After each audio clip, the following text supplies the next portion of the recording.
birth and descent, which is the other name, because somehow caste has become a four-lettered word in the UN. This I also don't understand. Just like here in India, in our mainstream society, caste is still an elephant in the room. Everybody knows it exists. Many of our relationships are still based on caste-based thinking, caste-based practices, but we don't have either the courage, or we don't think it is important enough yet, or we are not secure within us to sufficiently bring them out and say, how is it that we can eliminate these forms of inequalities? We will talk about everything under the earth, but some of the things that it has affected, and not only affected, some of the inequalities that caste has been a foundation, we are not willing to talk about. And the same thing is continuing in these aspects. So, when we transfer it here to nationalizing, I think somewhere a similar effort of seeing that if some of us can meet and say, if this is accepted, or when this is accepted, or maybe even before that, while this is being discussed, if as one of the outcomes of this discourse, we can think of having our own Indian, or whatever you call it, Bharat goals or something like that, where we have our sustainable development goals. I think somehow it can, and probably not just at the national level, we'll have to really see if this is the framework that we agree. Looking at what are the gaps in each of these, and putting the concerns and interpreting it from our experiences, if we can make a frame. And then say, how is it that we will ensure that our implementation of the Local Bodies Act, the Panchayat Act, or the implementation of the domestic workers, the implementation of the several acts like domestic violence or land distribution, NREGA, can we look at each of our entitlement frameworks that we are adopting till now and put this as a frame, and then see what are the gaps. Like, for example, if I have to look at it from my area of work, and we work on caste-based discrimination, looking at disasters, looking at gender, looking at economic rights, looking at education and health and access to justice. There are several of the things that we have missed. Probably we've not paid sufficient attention to the environmental impact. We've not sufficiently made look at what are the sustainable agricultural practices that we have to enforce. What are the food security elements that we'll have to look at? What are the kind of health practices and health rights that we should demand? What should be the kind of urbanization that we should look at? If we can, in our own work, can keep this as a frame and then engender it with the kind of concerns that we have, I think that will be a very important aspect. So it doesn't mean that I'm active only in New York or at that very meta kind of an issues, but bring it to the level of the community experiences and say, this is the broad framework and this is the development paradigm that I would like to get in. And to me, that is the main take home of this exercise, and we think it is very, very important as we go along. And lastly, I think sometimes I feel many of us have gotten into our own little streams and cocoons. Like, if you want me to talk about anything other than caste, probably I'll sweat, or I won't have anything very positive to say. I'll still come back to how caste-based discrimination is the thing. It's time that probably instead of looking at this, how does the intersectionalities of with caste and agriculture, caste and gender, caste and environment, caste and climate change, and I think if we don't impact one another, and that I see is one of the aspects of nationalizing the post-2015 goals, that in my radar, in my frame, I'll have to take in the list of concerns that the plethora of communities that we have excluded. Have we talked sufficiently about sexuality? Have we talked sufficiently about LGBT issues? Have we talked sufficiently about rights of children, rights of animals? And sometimes when I talk of rights of animals, I feel it's a joke, but then that's a reality, and somehow we have not sufficiently looked at that. I'm very comfortable looking at environment and trees, but when it comes to animals, somehow you don't. I mean, it's not a lighter thing, but many of these gaps, I think, come to our mind when we really take these goals a little bit more seriously back home. Thank you.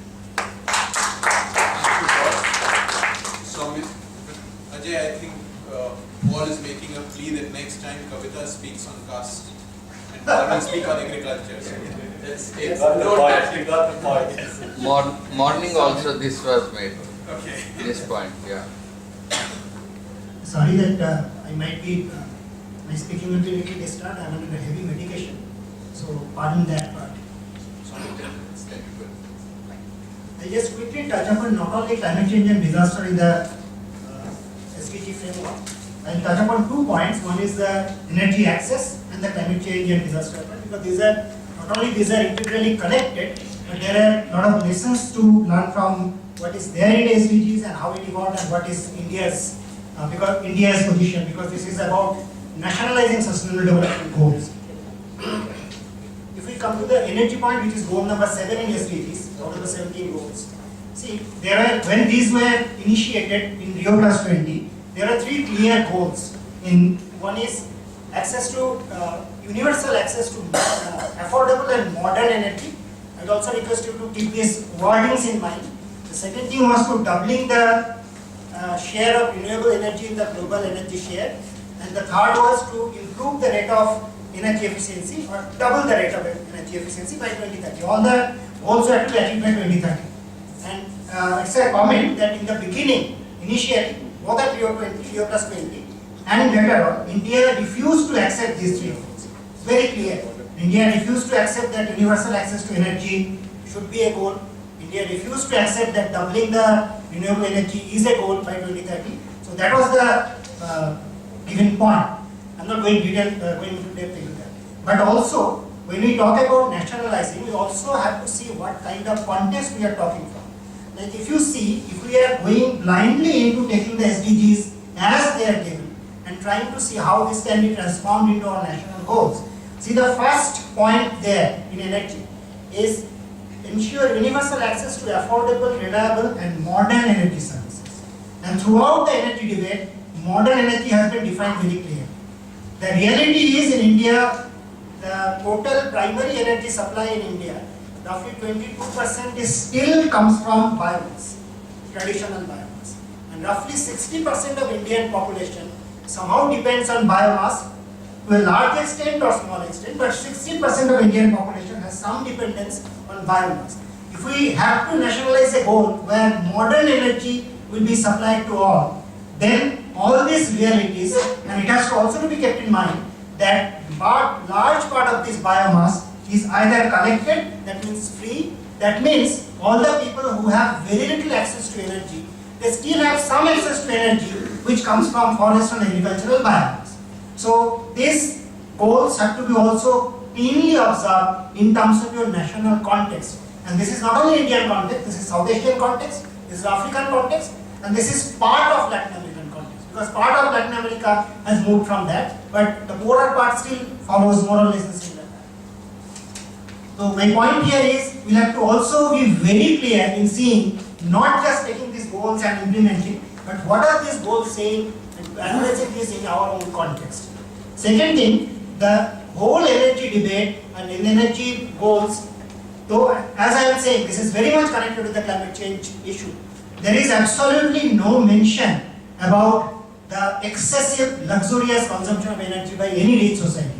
It's not only Europe, USA, it's also segments of India, China and many other countries. So that has found no mention in any one of these debates. That's a major drawback if you have to really implement this. Because without addressing that problem, you cannot implement the other issue of climate change and disaster risk reduction. Then you can, if you see the, it is a mixed bag if you think of nationalizing the SDGs, because in some of the aspects, Indian national goals are already higher than the SDGs. See, the increasing, the original language in SDGs was, when it started in the outcome document, was doubling the share of renewable energy. Now it is substantially increased. So substantial increase is substantially. This is a subjective one. So that kind of thing has already taken place, whereas India's national goal is at least better than this. That we know. Though India's national energy policy, there is a very major drawback in Indian national policy, which undermines the universal access point. Because if you look at India's integrated energy policy or all the other actions that has taken place, it is India's energy policy is geared towards bringing more commercial energy into the market, not giving access to people who do not have access. And we know the figures from 1991 to 2011, from 54% without electricity, that is a modern energy, we have come down to around 33%. So we have not changed much. So energy policy for India has really not addressed the accessibility, universal accessibility, in spite of this 2012 goal of power to all, power for all. That has never happened, because even now it is more than 30%.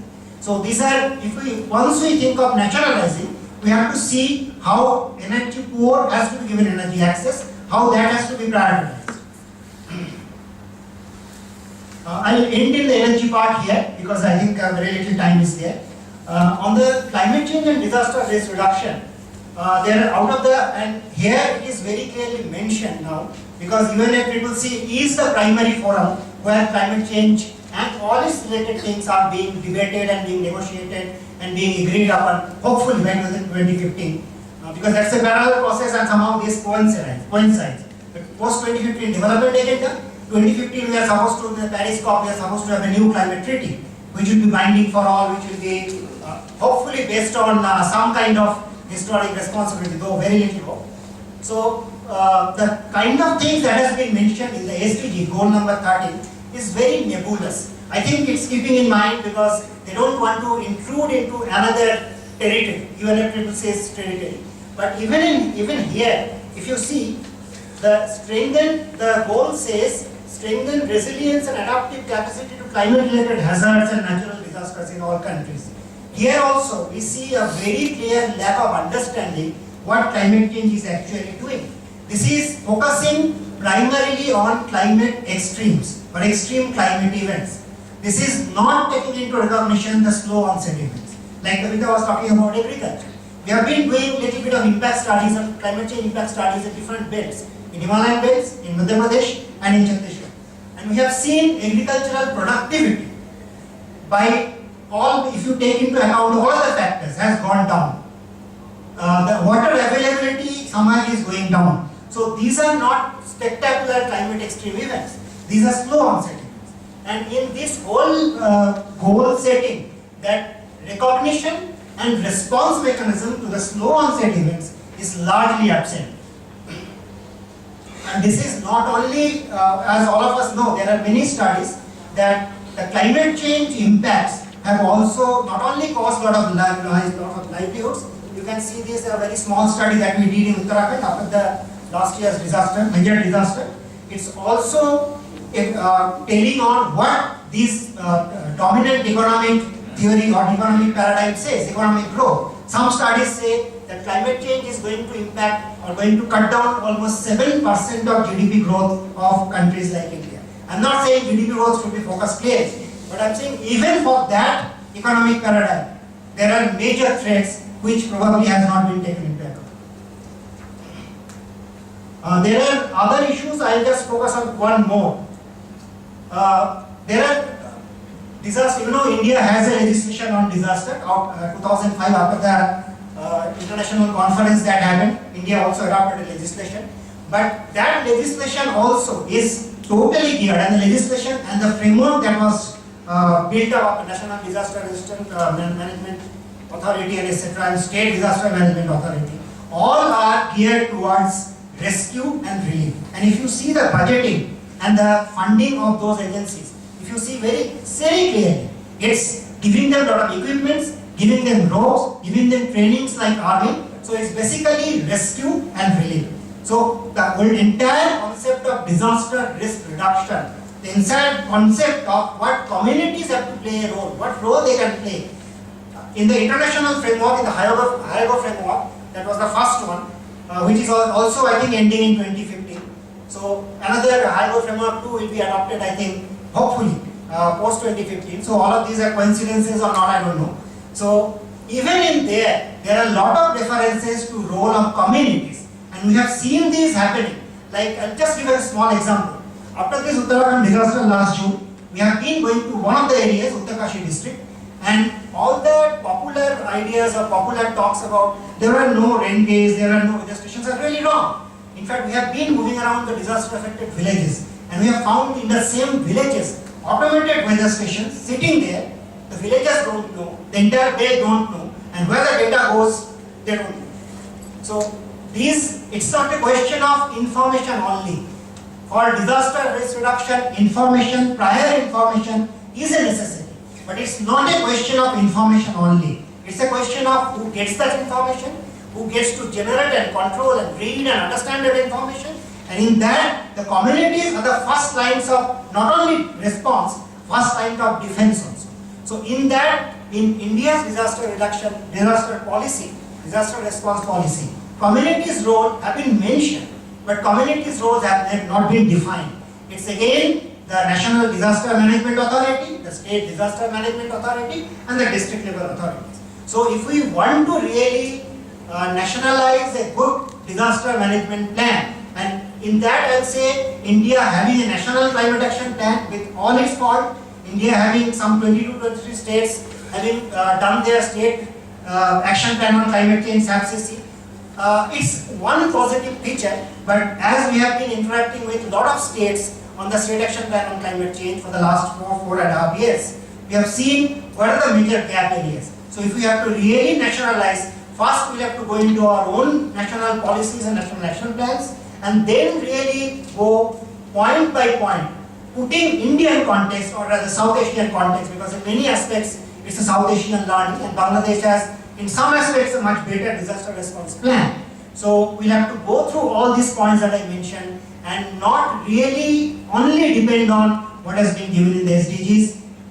Looking at SDGs have often been a result of, as was pointed out in the morning, as a result of a lot of battles between different groups, lot of power struggles, and as a compromise solution. If you want to have a good national policy, good nationalized sustainable development goals, both in climate change and disaster and in energy access and affordable access, then we need to go into our own context, analyze these SDGs, modify them, reject some, and improve quite a lot upon some of these SDGs that has been detailed. Thank you.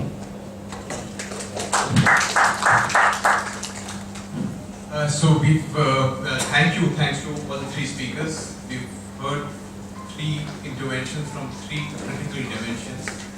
We have just been midway of this panel, but I'm going to suggest, because we have to move, we have new speakers coming in, the co-chair will then take over from me. So maybe let's take three quick comments, and then I'll share just 2-3 of my comments, and then we'll move to the second set of panelists. Okay, so 1, 2, 3. So, thank you.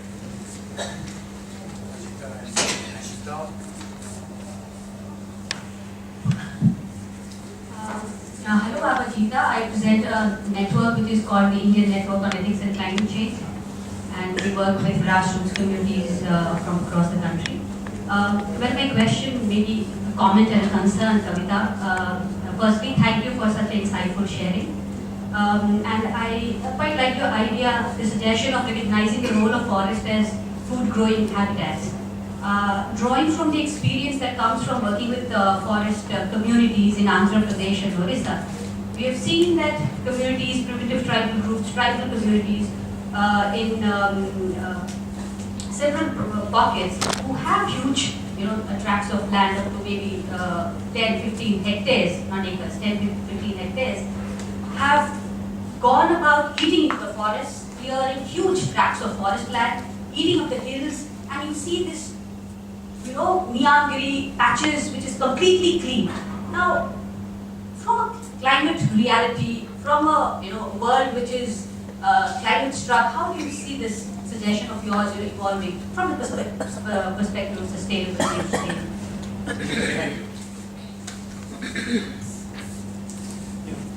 Hi, this is Bobby here from CNS and also work with Asha Parivar in India.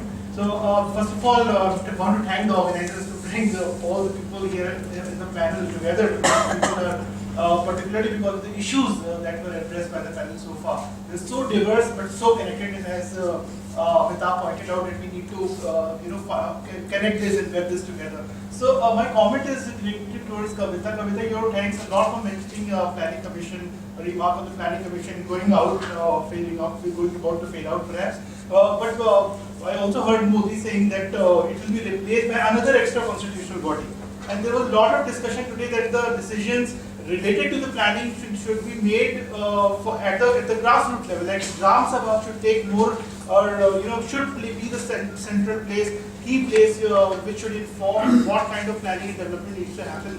And I'm sure all of us here in the room will agree to that. So at least one of the action points should be that whatever we as civil society can do, we should do to ensure that an extra constitutional body should not get replaced by another extra constitutional body, which in present government, the Prime Minister said that which will look at PPP model at different levels. So which definitely indicates to a more corporate capture kind of issue. So I just wanted to flag that issue. Thanks. Thanks, Bobby.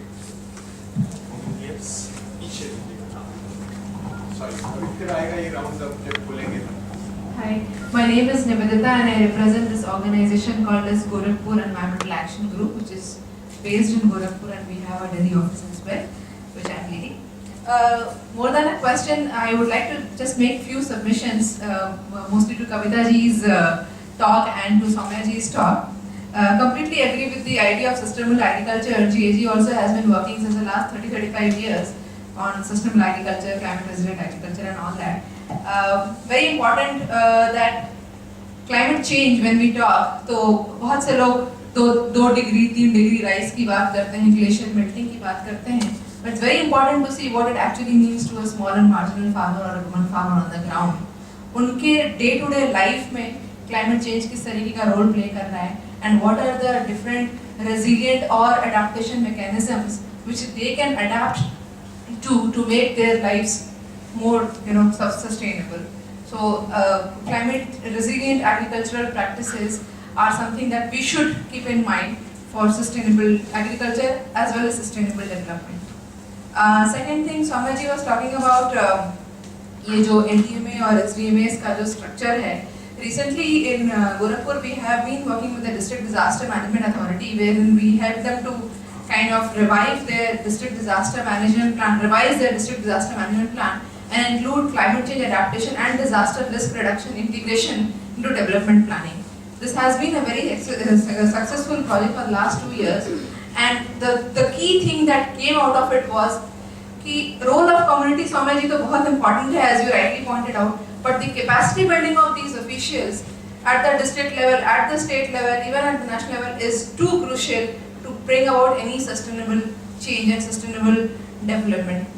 So these were the 2 key submissions that I wanted to make to the forum. Thank you very much for this time. Thank you. Kavita, minute to respond. On this bit about forests as food producing habitats, I was basically talking about uncultivated foods. I'm talking about tubers, mushrooms, wild berries, fruits, leaves, literally hundreds of varieties of foods which actually are extremely rich in micronutrients and so on, which many Adivasi communities used to collect and consume. But that cultural as well as ecological linkage that they had